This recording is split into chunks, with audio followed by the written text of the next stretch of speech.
So our 1969 Dodge Charger RT SE is almost finished and ready for the grand reveal. This is a stunning example of what the Dodge Charger second generation was all about. Sleek, fast, sexy. Standard 440 Magnum. Hemi 4-speed transmission, 354 Dana 60 rear axle assembly. Absolutely the epitome of that era of car. And the good news is the COVID restrictions are now all lifted in the state of Oregon. This will be the first reveal we've been able to do in 2 years, and it's gonna be epic. The owner is chomping at the bit to get here and get it, and I'm ready to have it finished up. This is gonna be a reveal to remember, I promise.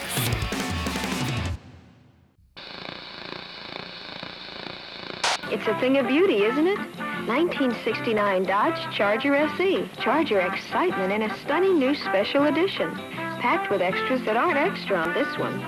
In here, a world of vinyls and leathers and wood grain luxury. A new front grille just for looks, and an optional 440 Magnum V8 just for kicks.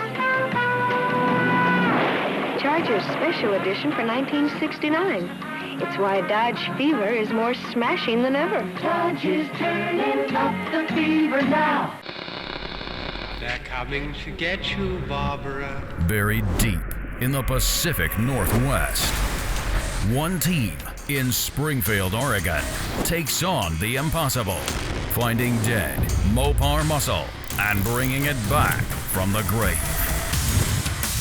Award-winning Master of Mopar, Mark Warman, his cousin Doug, his daughter Alyssa, his best friend Royal, his painter Will, his assembly tech Justin, and the rest of the GYC ghouls are restoring, resurrecting,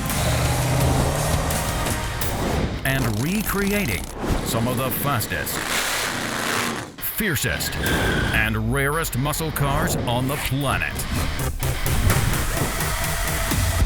This is Graveyard Carz. So when the Charger came to us, it was a good, complete car. In fact, it looked like a car. It looked like it would run and drive, but it wouldn't. It had some engine problems internally in it. Now, that car was treated just like all of them. First thing we do is inventory the car, make sure all the parts that are there, and they were for the most part. I think the original carburetor and distributor were gone, but everything else was there. Disassemble the car, bag, inventory, document, photograph. We did all that. After that, we were able to get the car ready to go off to the dipper, which we did. We got it off fairly quickly. When it came back, there was a lot more damage underneath that paint and underneath that filler than I expected. Now, it wasn't terrible.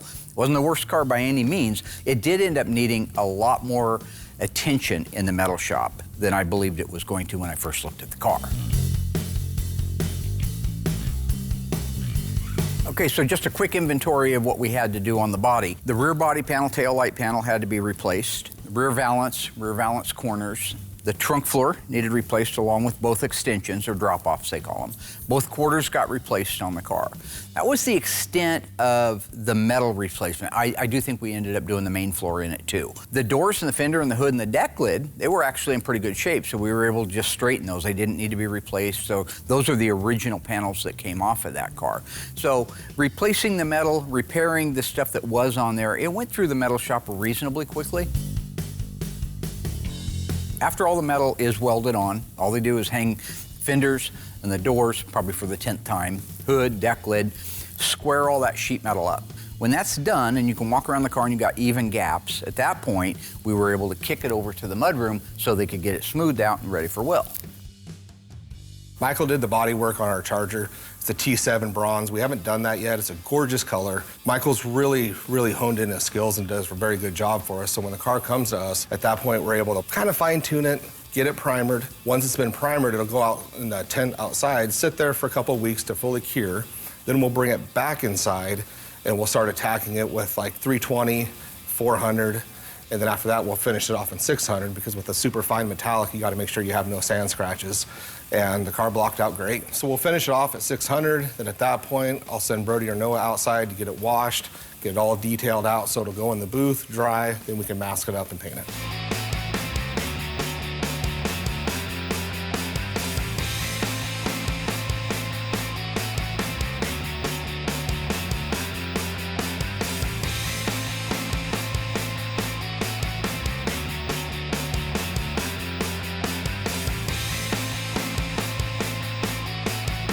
paint job on it came out beautiful, like always. Mark always tries to take the credit because he did the pre-paint on it. This is one that he kind of followed through the shop on weekends, which actually was really nice, but because his pre-paint was great, my paint was great, I guess. But at this point, I'll kick it off to Noah, do the cut and buff on it, get it washed, back in the booth, then we can undercoat it and get it over to Justin for assembly. When we got the drivetrain out, overall it was pretty decent and complete. We sent the transmission out to Brewers and had them go through it, and I took care of the engine, rear axle, and front and rear suspension. For the most part, it was a straightforward build-out. The only real problem was what we saw when we took the heads off. Mark and I talked about this at the time. Not exactly sure what caused the rod to break, probably over-revving like the owner said, but it was definitely broken. We were able to save the cylinder and the crankshaft. The owner actually wanted the heavy-duty 6-pack rods installed, which was fine since we needed a rod anyway. Once it was back from the machine shop, I was able to put it all back together. Being it was a 69 440 Magnum, I've done quite a few of them since I've been here. I know the parts it needs very well. Installing the correct detail items is what makes these things come to life. Replica hoses and belts, correct date-coded parts like spark plug wires and coil. Mark found a correct date-coded carburetor from Tony. We sent it out to Scott Smith for rebuild. Overall, everything from air cleaner to oil pan came out great. So really all that catch-up just brings us to where we are now. The car is almost finished, like I had mentioned. The exhaust system still needs to go into it. I think there's some assembly line markings that may need to be done on it and final QC. But for the most part, we're at a point where this car is done and ready for the reveal, or very, very close. We're hoping to do that in the next several weeks. What's unique about this, and it wasn't in the old days, you know, everybody expected to see this grandioso reveal like we've had in the past, but we haven't been able to have people out. I'm not complaining because, I mean, the world suffered a lot more because of COVID than not having reveals, but we've missed them. And so now this is the first time we're gonna be able to do it. And I plan on really rolling out the carpet. I mean, I've done some pretty cool reveals in the past, but I think this one's gonna be spectacular. We got a big reveal coming up, first one in 2 years. Mark uses this opportunity to make it all about him and being a dream maker and hugs and kind of makes himself the center of attention. I don't know what Will is talking about when it comes to reveals. I haven't really been involved in any, but it sounds like a lot of fun. So yeah, I'm excited to see the look on the customer's face when he gets his baby back.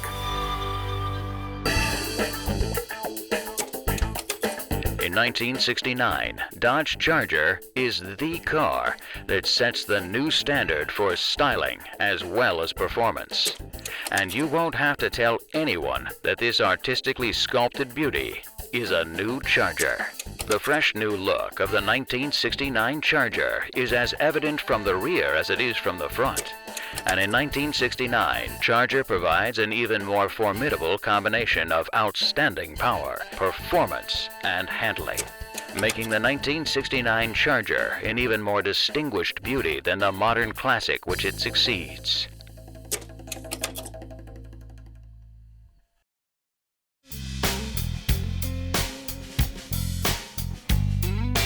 You know, one of the other cars that we're working on, ironically, is also a Charger, 69 Charger, also an RT SE. I just wanted to take a minute while they're wrapping up the car and show you how and what makes this car even more unique than the one we're finishing and delivering. A few seasons ago, we introduced it, 1969 Dodge Charger RT SE 440 automatic power sunroof car. Power sunroof, power window, 6-way seat, air conditioning. This car is the most loaded Charger we've done to date. It's undoubtedly one of only one ever made. I wanted to take a minute and show you what it is that makes the sunroof conversion so unique and how we have to follow every one of those steps if we want it to look the way it did when it left the sunroof manufacturer, which was American Sunroof Company. This is a regular Charger roof interstructure, except that they punched a hole in the roof, put all of the interstructure pieces, the canister, the mechanism, made it a power sunroof car. So the sunroof mechanism on these cars is pretty unique. It's different than today's sunroof cars. Everything was driven with cables. It used a Bosch motor of all things in it. Another thing is this same sunroof basic module you would see in a Porsche, in a Mercury Cougar, anything that got an aftermarket sunroof in it, or supposed to be a factory sunroof. We did cover some of this years ago. Because the only other sunroof car we've ever done was our 1970 Dodge Challenger RTSE. That was a beautiful car. It was plum crazy, houndstooth interior. It was a 440 Magnum car, V21, hood blackout, had a luggage rack on the back and a power sunroof. Back when I was working on the sunroof Challenger, first thing I did was I found an original technical service bulletin. A lot of the pieces are discontinued. So like the cables, I ended up getting new cables from a guy in Australia that made them. I don't remember who it is. Probably have to find out who it is again because we'll probably need it for our other one. The entire thing is very unique, and it was a big learning curve to be able to get it to work. What we want to do is keep as much original integrity of the car as possible, but if you look, you see we've got a rotted out skin. Even where it's not rotted out, it's real thin. It's going to. That's the way it is all the way around. Rot, rot, rot, rot. We need a skin. Now this car is a vinyl top car, and the vinyl top cars, they would hold moisture in them. And if they weren't treated properly, if they sat out a lot, which this one was a Texas car, sat out in the weather for years and years, decades and decades, they can rot. Every inch of the roof skin showed signs of erosion. Some of them you could actually see holes right through it. Other ones you could tap on it and you could feel the metal flexing. So it has to have the skin replaced.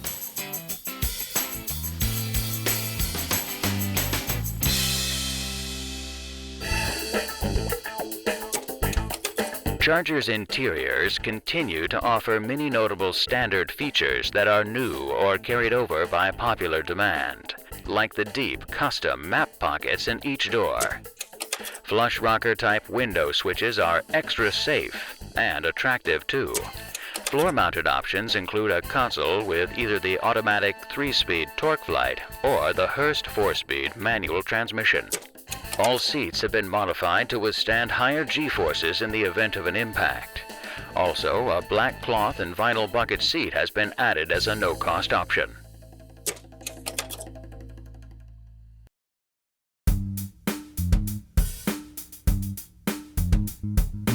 Back when I was working on the sunroof Challenger, I found a Dodge Charger sunroof top. They cut the top right off of the car, had the whole thing with all the pieces in it. I didn't care about the section. I didn't need that. I needed all the guts for our sunroof car because half of those things were missing, the other half were destroyed. So I bought it pretty much for parts, but I've held on to that roof section for many, many years. It's been maybe almost a decade. So my plan now is the module, the big capsule inside there, that's all good.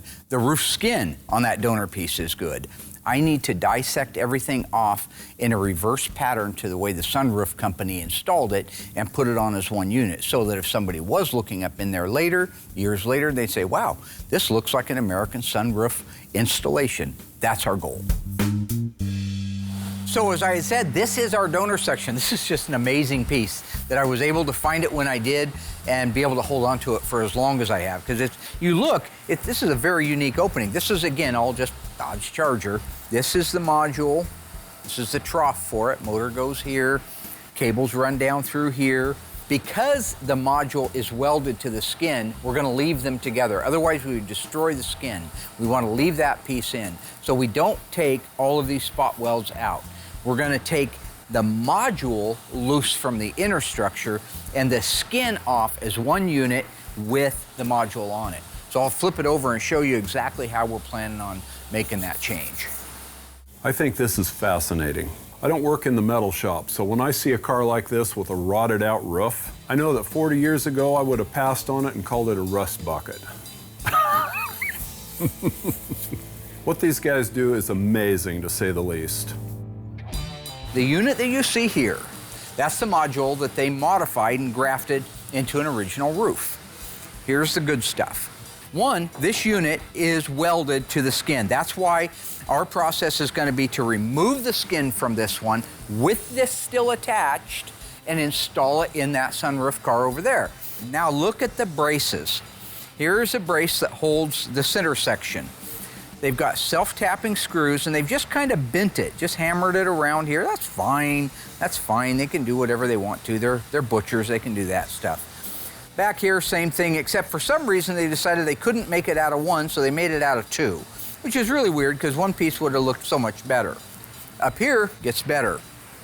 It's welded to the unit here, the brace, Over here, it's screwed into position, but you can just tell this is an afterthought. There's no way this was engineered. It was an afterthought. Now, one thing to say about this, I did a little bit of research, and Tony kind of pointed something out to me too. That module that has the combination of a welded-on bracket or maybe an extension bracket and then a bolt-on, screw-on bracket, that's all because the module is designed to go in all the different cars. They didn't want to build a module just for a Challenger, another one for a Cougar, another one for a Charger. So they put the tabs on it. That bracket that would go over and reinforce it to the roof, those were unique to whatever model of car you were working on. When they needed to move metal out of the way at American Sunroof Company, they didn't dissect it out nicely and grind it and cut it and shape it. They bashed it with a 3-pound handheld sledgehammer. This whole area that you see right here normally looked like this, but they needed room for this motor, so they just caved it all the way up to the beginning of the header. This is a drain tube for the front. When this is turned over, this trough would fill with water. They want that water to go somewhere, certainly not inside the car, for God's sake. They want to exit the vehicle. So they needed to make a hole in the A-pillar. This is the A-pillar. They punched a hole with a chisel. Nice big hole right there. Ran the tube, clear surgical tubing, I might add, down through here, and then in the door pillar, which I'll show you in a minute, they exited by punching a hole in the A-pillar reinforcement. That's butchery. All this is very true. If you go look at the actual hinge pillar itself, between the two hinges, you'll see where they've punched a hole in it, and that's where that drain tube goes out. Same thing at the rear wheelhouses. Go back there and take a look. Right in the wheelhouse, they came down that blind pillar, the C-pillar, and needed to make a penetration in the wheelhouse. They just took a chisel and bashed a hole in it. So we're not gonna clean it up, because if somebody came back later and says, why has this got really nice hole saw bit holes in it instead of being chiseled out, they say, well, maybe it wasn't, even though we've got all the documentation to prove it. Our process is going to have to be the same. We can't reinvent the wheel, so we'll have to fasten these in the same fashion that they did at the factory once the skin is on there. We'll just do a much more sanitary job of welding, of making sure that everything is protected from rust. So what we're going to do is we're going to send this out and have it dipped. As soon as it comes back, we will have the roof skin dissected off of it and ready to install on that one. In the meantime, he can go ahead and dissect that one off of there. This car is pretty much my baby ever since it came over from paint. I'm the main assembly tech here, so bolting them together is my job. And it's also the best job in the shop. I install the taillights, rear bumper, taillight trim, backup lamps, door handles and lock cylinders, outside mirrors, interior trim panels, carpet, seats and console, dash assemblies, all the glass and the mechanisms, exterior trim and all the ornamentation, header panel and headlamp assemblies, front bumper, front valance and park lamps. Overall, everything that goes on this car after the drivetrain is installed is up to me. Like with most builds, the most fun thing to put on these cars are the decals if they get it. In this case, the car was coated for a bumblebee stripe, which Mark and I installed that. Once that was done, we had to wait for the ECS exhaust system to show up, and that's where we're at now.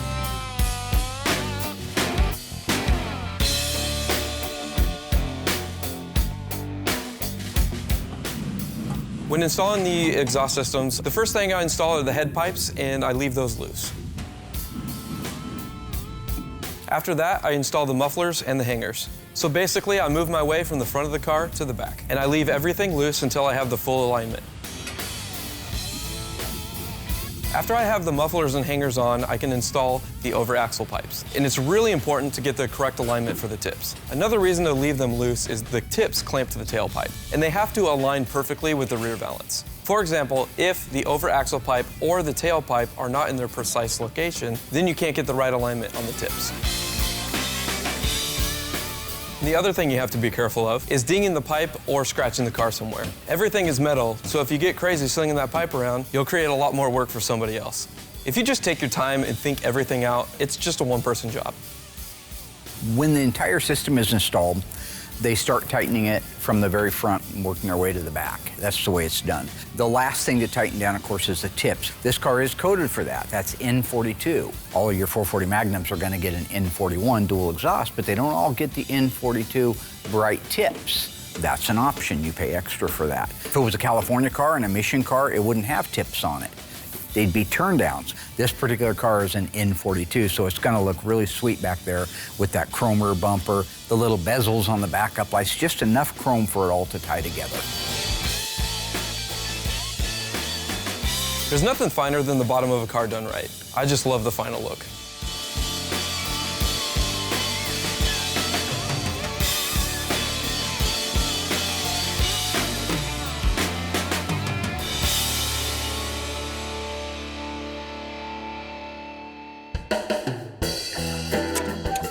Let's see how many of you were smart enough to pay attention.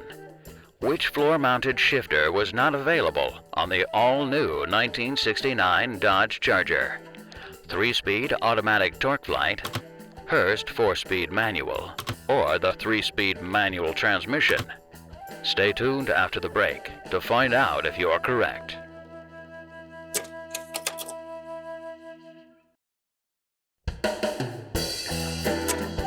Welcome back. So, are you confident with your answer?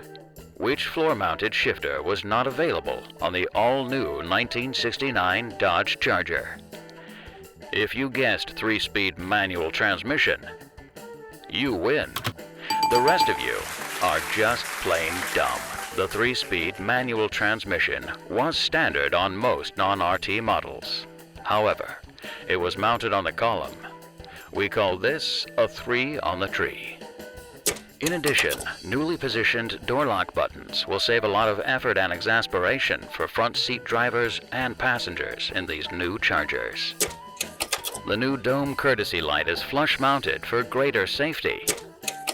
Charger's highly praised sports instrument panel continues to offer full width padding for above and below.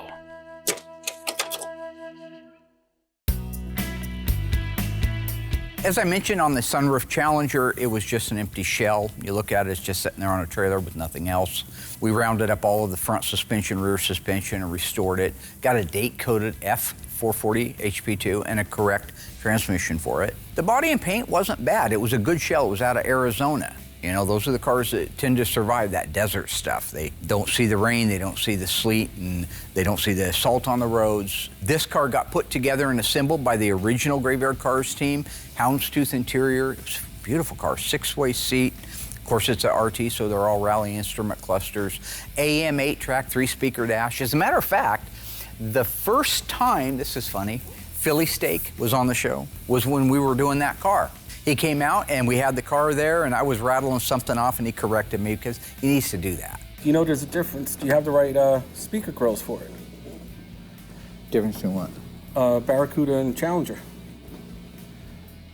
Makes him feel, you know, good to put me down. If that's what you want to be doing when Jesus comes back, Tony, put me down. I'm just kidding. Tony keeps me in check. In the old days, if you go back and watch some of those episodes, I was just rattling all kinds of stuff off. Just because you've been saying something for 30 years doesn't make it true. So he would stop me and correct me. I go, no, that's no way, no way. And I'd look it up and he was right. I bought a 71 Dodge Charger 500 with a factory hood on it. It was a bulge hood. But it wasn't put there from the factory. Okay.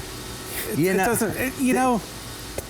Speaking of our plum crazy 1970 sunroof Challenger, I was pleasantly surprised to watch one of the big auctions and that car showed up at it years later. Did you guys see that Barrett-Jackson auction? So I'm sitting there watching Barrett-Jackson, see one of the cars that we restored, beautiful car. It's coming down the block, and what do they have? And I'm sure Mark probably paid extra to have somebody do it, but it's a cardboard cutout. And they had this big, huge cardboard cutout of the ice tray hanging up through the sunroof opening. And it said, as restored on Graveyard Carz. That car did really well. It's absolutely ridiculous. It's all about him again. I think it's over $127,000. My client, when he bought that car, I believe he paid $2,500. And I think the restoration was maybe $30,000. I mean, we were pretty cheap back then. Sorry, folks, prices have gone up since then. And it sold for $127,000. I thought that was just absolutely the coolest thing to be sitting back watching an auction and seeing that come through. So some work has been done on the Charger. We're not huge fans of blowing a car completely apart so there's nothing left of it, unless that's just the end result and you have to take every single piece of metal off of it. In this case, we will end up replacing a lot of metal, but we do it segmented. So you'll see that the trunk floor is replaced. It goes in over the original frame rails. Now this is a good thing because it holds that integrity together at the back of the car for when you do cut things off like the roof or the quarter panels. We've replaced the main floor in it. That came out beautiful, by the way. Josh did a phenomenal job on it. So your basic foundation is in there, new, replaced, and solid to help pull that car together. I've worked in a couple different body shops, and I've worked on all types of cars. Now that I just work on the one brand of car, it allows me the chance to really memorize everything and really master these vehicles. So like on the trunk floor and main floors, I know right where all the frame rails are and the frame extensions are. So it allows me to map out everything I need for the plug welds and spot welds.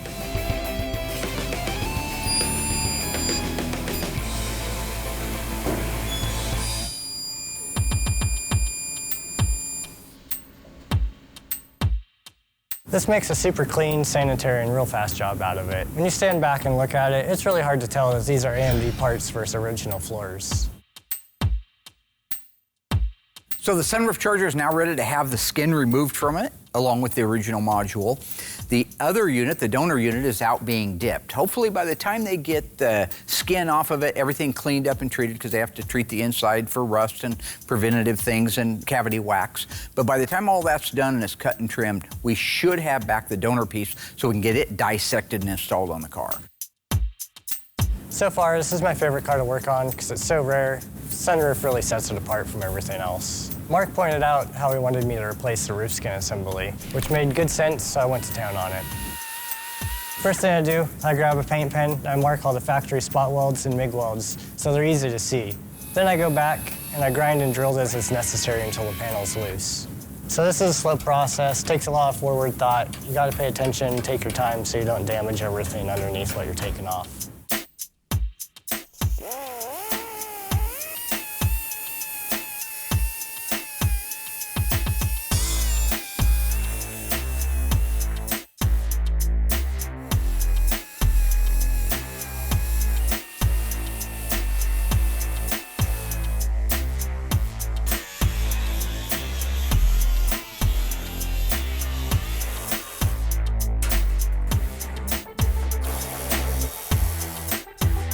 Once all the welds are removed, I can just lift the panel right off the car.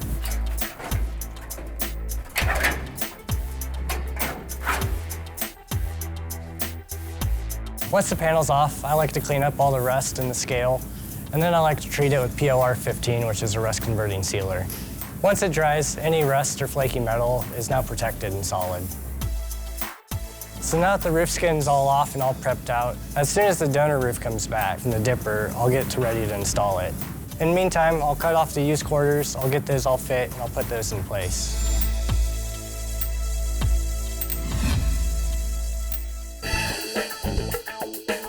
In 1969, Charger again offers unrivaled styling excellence, as well as continuing leadership. No car will match its beauty.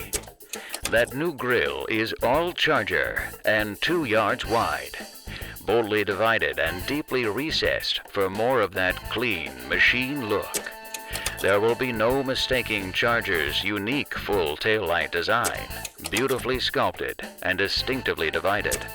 Wrap up the overall package into one unified, cohesive design that continues to make Charger the most wanted 2-door hardtop of any make.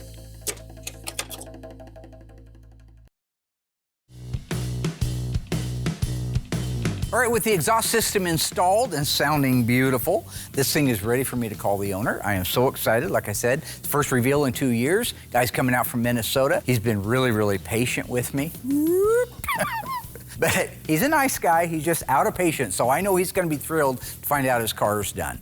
They're actually got the car right now down at the old mill where we lease the area to keep the cars dry now. And they're doing their final glamour shots of it. And a couple of them came through. Show those right there.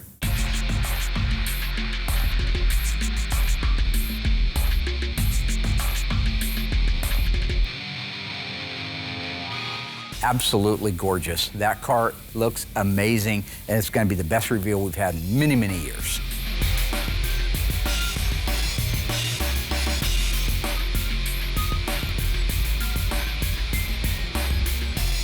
Like I mentioned earlier, I didn't get a chance to be part of any of the reveals, but I think my favorite one that I saw on the show was the Coronet RT from Mr. Torino. It was a gorgeous car and ultra rare. I didn't do a ton of work on the car, but I did help on some of the assembly. I know that Brett could and has bought almost every collectible Mopar under the sun. So for him to smile the way he did on the reveal really made me proud. This is why I don't like reveals. You know, Doug's story is very heartwarming, of course, but just go back to the beginning. All right, are you guys ready? We're ready. Then I'm gonna have the display lights come on, okay, Jeffrey?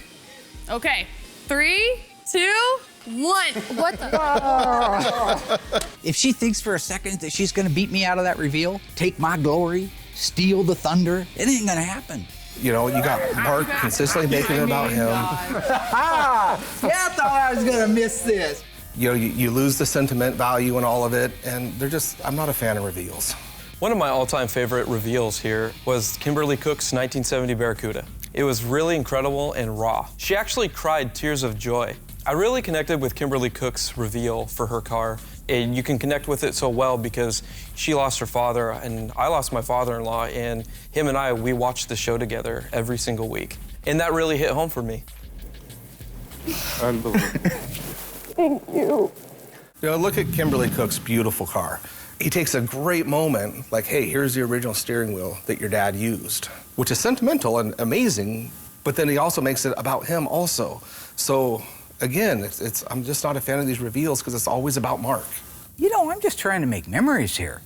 I didn't know that was a crime. I'm trying to make something special for the people, not for me. This has nothing to do with me. But I guess if you just want to label me a villain and a no-good SOB, then go ahead, Will.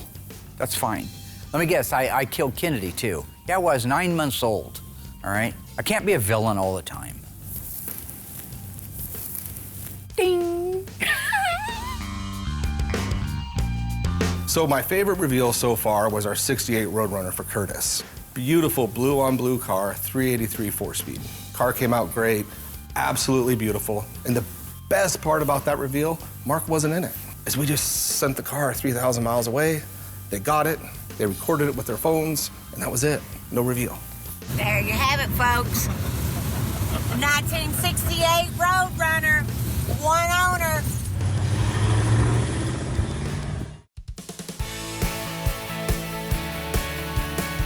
Well, I hope Will's happy. Just received a telephone call. Went up, grabbed it, shouldn't have. It was a little tiny dancer. Mark wants me to work with some of his clients and be his communicator. So, I'm communicating. Told you they're down there doing glamour shots. Told you that, right? Down there doing glamour shots to the car. Asked how it looks. Tiny says he loves it. Who's he? The customer. How is the customer down there looking at my car? From the side, America's most beautiful shape remains virtually unchanged.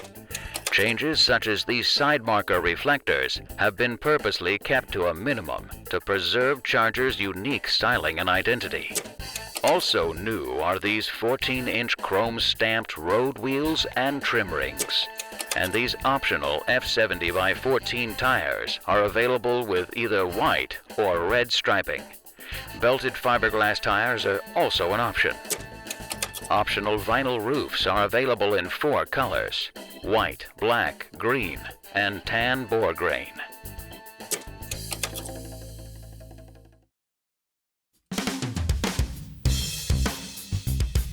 Here's what I don't understand about any of it. Everybody knows I was building up for a reveal. I shouldn't get this phone call. When he called Jeffrey and said, hey, because Jeffrey's been doing a lot of our communicating, so he has that open door to our customers, and Jeffrey says, come on down. I mean, I gotta wonder what's wrong with the little tiny dancer. Hey man, I'm just doing my job. Why Tiny gotta stab me in the back, man? Trying to upstage me. Whatever, man. You're 5 foot nothing, 100 and nothing. Get over it. I'm 5'6". That's average height. Well, for a woman. You know, there's a lot of planning goes into revealing a car. Coordinating with everybody, making sure the set's all done up, running through it 10 or 15 times, making sure there's no embarrassing moments. I've got 3 little nuts here to put it on with and a ratchet. Well, that's ruined now. Bruggerman was an awesome reveal. This couldn't have worked out any better. The car looks amazing. Bruggerman calls Jeffrey and says, hey, I'm here. And Jeffrey, not knowing the difference, because he's just Jeffrey, he just walks Bruggerman right to the car. Says, here you go.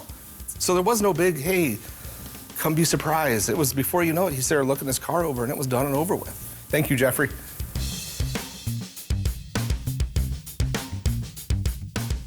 Oh, yeah. Open the hood. Open the hood. That's great. Look around. Yeah. Crawl up Mark's butt with a flashlight. This is great. Yeah. Go around. Check in the trunk. Open that door. Have a seat. Make yourself at home. Hope you're enjoying it. Okay? I hope you guys are enjoying the most boring reveal in Graveyard Carz history. Beautiful car. Great job. Nice guy. Boring reveal. Ooh, it's selfie time. Look, everybody, I'm getting a picture of me next to my car. Who are you and where are you from? Patrick Brueggemann, Crookston, Minnesota. That's like 130 miles from the Canadian border, 35 miles from the North Dakota border. So we're way up there in the corner. After Pat took the big Cleveland steamer on my beautiful reveal I had planned, he wanted to bring the car back to the shop and go over it with me. And standing here alongside me is a couple good friends, Arlen and Hugh. My name is Larry. This is my brother Daryl. My other brother Daryl. Newhart Show. Say, oh, yeah. Oh, sure, Dan.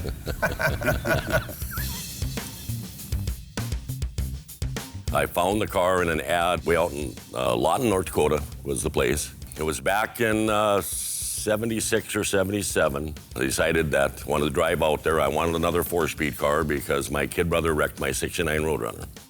And so I found this car and I thought, okay, we're gonna go look at it. So we went up there and it was belonged to a school teacher. I cannot remember her name. But the car was purchased for her by her father when she graduated from teaching school. I bought it for $900 originally. And then the car was with us for many years until my wife and I started raising a family, built a new house, family took over. I had to sell the car. And I was never the same after that. It hurt so bad. So finally, I kept after the guy and I kept after the guy, and I wound up getting it back. And I swore it'll never leave again, and it won't. And now she's so beautiful. It's just unreal. I'm not mad, I'm just disappointed. I was planning a magic show. I had the car planning on levitating by using an in-ground lift underneath it, so it looked like it was floating up like something from Exorcist, right? But then spinning it around a little bit, like kind of like Ghostbusters, right? When your car's broke down and it's rusted apart, who are you gonna call? Call Ice Tray. I mean, this was a gala event, like the Oscars.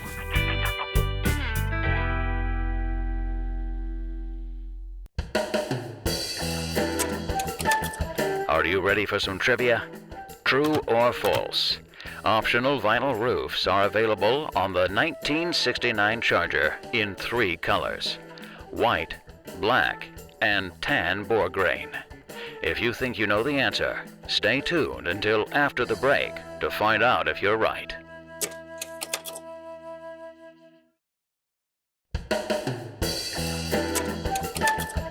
Okay, so how do you think you did? Optional vinyl roofs are available on the 1969 Charger in 3 colors: white, black, and tan boar grain. If you guessed false, you win. All 3 of the colors are available. However, a 4th color, green, was also available. Continued as standard equipment is the popular racing-type gas filler cap with a new flip-up top and the word fuel inlaid across the cover. And with beauty in mind, Charger continues to offer vacuum-operated concealed headlights as standard equipment.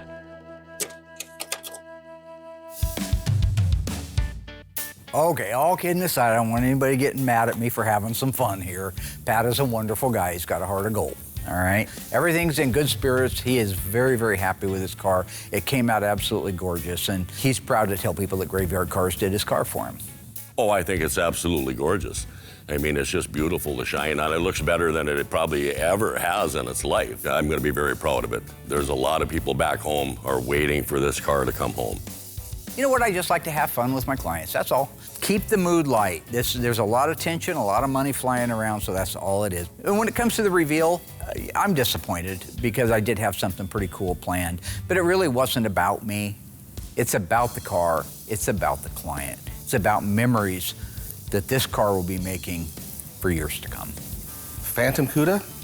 We're gonna go on 1, 5, 4, 3. You ready?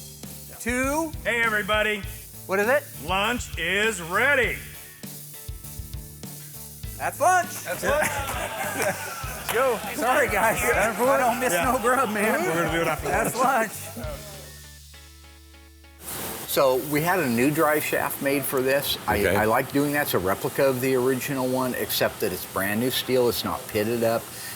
Originally they were a natural metal finish. That's why they're so rusted and pitted. They had no treatment on them. You know, it was nice to be able to walk around the bottom side of the car with Pat and show him our labor of love. That was one thing that back in the days when I drove it, it would always pull one way or the other. Oh, drums were You'd get in there, you would notorious for it. adjust them a little bit, and you were always playing with it. Yep. So I think that was a very good move, just for drivability. And they really work a lot nicer. There is a more stoppability to them. So Right. I noticed when I was driving back, I thought, boy, the power disc brakes is a nice feel for the foot. It's a nice feel in the pedal, and it really does stop the car. So we were way behind on the car, like we are everybody's cars right now, and I appreciate everybody's indulgence and understanding. But oftentimes when that's the case, I'll go the extra mile. On his car, I did the same thing. A lot of little things that really, like converting it to power disc brakes when it was an original drum brake car, replacing something instead of trying to repair it, or living with some pitted up control arms. We found the best suspension pieces, the best axle housings, the best everything for this car. Oh, we modified your radio, our friends over at Instrument Specialties. Oh, okay. That is converted to AM, FM, and Bluetooth. Now it's way past my pay grade, probably be past your pay grade on figuring out how to do it, because it appears like a stock radio. Okay. But it's how many clicks you move it, make it go AM, or double click, it goes FM. Same log, same everything, just looks like an AM radio, but you have all the functionality. That is cool. It is cool. Those are my little contributions. So when you get the car home, and yeah, we're behind on it, and it took too long, you're so in love with the car, and you realize it probably was worth the wait. No, it's a very nice car. Very, very, very well put back together. Yep. Like he's driving a brand new version of what he originally had. No, we couldn't be happier. I think it's absolutely beautiful. These guys both agree. You know, it's been a little bit of a wait. Mark knows how impatient I can be, and I tried to throttle myself as much as possible. Oh yeah, Pat throttled himself on a Saturday night at 11 o'clock when I got his text about how his wife had had some kind of surgery, and if anything happened to her before that car got back, we were gonna have trouble. That's a threat, Your Honor. The beautiful part, I hardly slept at all. I wake up at 6 o'clock in the morning to a text. It's a picture of him out on a boat, fishing with, I presume, his wife. I thought she was in the hospital. You know, I lost a whole night's sleep because of you. Apparently moonshine's a hell of a drug. You know, Rick James, crazy, man. I never drank no moonshine. Does it make you bipolar? Yeah, Tiny shaking his head. You're dead to me, Tiny. So you can just... But everything turned out perfect. I couldn't be happier. It is so well worth the wait. I'm beside myself. It's just beautiful. Really happy with it.